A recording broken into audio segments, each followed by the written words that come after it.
En este vídeo vamos a ver en qué consiste el contrato de trabajo, así como las distintas modalidades que existen en la actualidad. En primer lugar, el contrato de trabajo es un acuerdo en el que se reflejan las voluntades de una empresa y un trabajador, el cual se compromete a prestar personalmente a la empresa sus servicios remunerados, actuar bajo su dirección y a cederle el resultado que se obtenga con su actividad. Y todo eso se manifiesta en un contrato de trabajo que se sella a través de la firma del trabajador. Como he comentado, actualmente las modalidades que existen son las siguientes.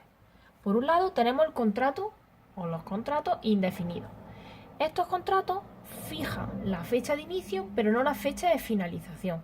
Es decir, son los contratos que hemos conocido hasta ahora como fijos.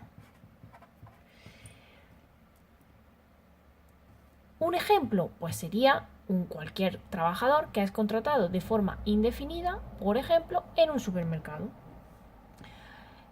A día de hoy, los contratos que se intentan fomentar son los contratos indefinidos, porque como indica la palabra, son aquellos que no tienen fecha de finalización. Por otro lado, tenemos los contratos de duración determinada. Estos son aquellos en los que se fija la fecha en los que han de finalizar. Y si no se sabe con certeza, más o menos la aproximación. Dentro de estos contratos de duración determinada tenemos distintos tipos, como son el de obra y servicios determinados. Estos contratos se realizan para obra o prestación de servicios con autonomía y sustantividad propia respecto a la actividad habitual de la empresa, es decir, que no estén relacionados con su actividad. La duración de estos contratos, como estamos indicando, es determinada, es decir, temporal. En este caso, limitado a lo que dure la obra y servicio. Un ejemplo podría ser si contratamos a unos pintores para que pinten el centro de trabajo. En el caso de que la duración sea superior a un año, será necesario un preaviso de 15 días antes de la finalización. Otro tipo de contrato de duración determinada es el eventual por circunstancias de la producción. Este se realiza para atender en las exigencias circunstanciales del mercado, la acumulación de tareas o el exceso de pedidos, aunque se trate de la actividad habitual de la empresa.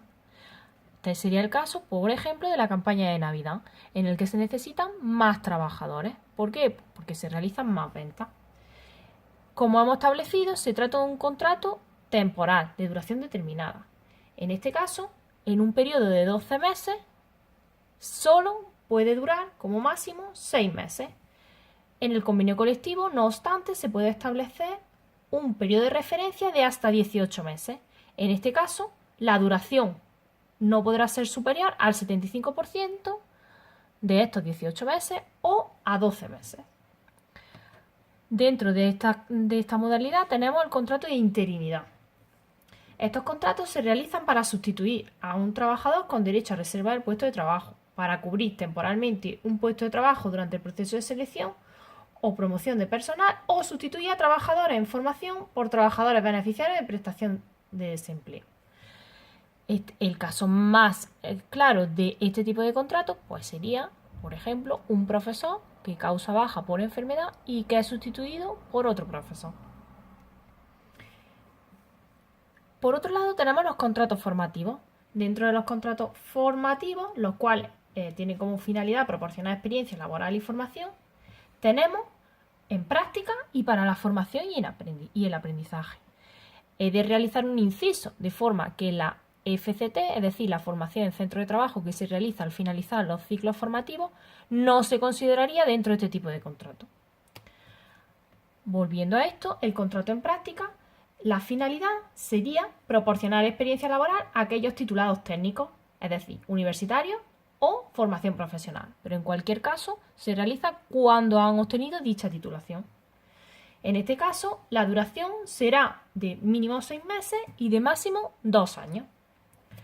Por otro lado, tenemos los contratos para la formación y el aprendizaje. La diferencia con el anterior es que en este caso la finalidad es proporcionar formación y experiencia laboral básica a aquellas personas que carezcan de estudios. La duración, pues igual que la anterior, un mínimo de 6 meses y un máximo de 2 años. Y por último tenemos los contratos a tiempo parcial, los cuales pueden ser indefinidos de duración determinada.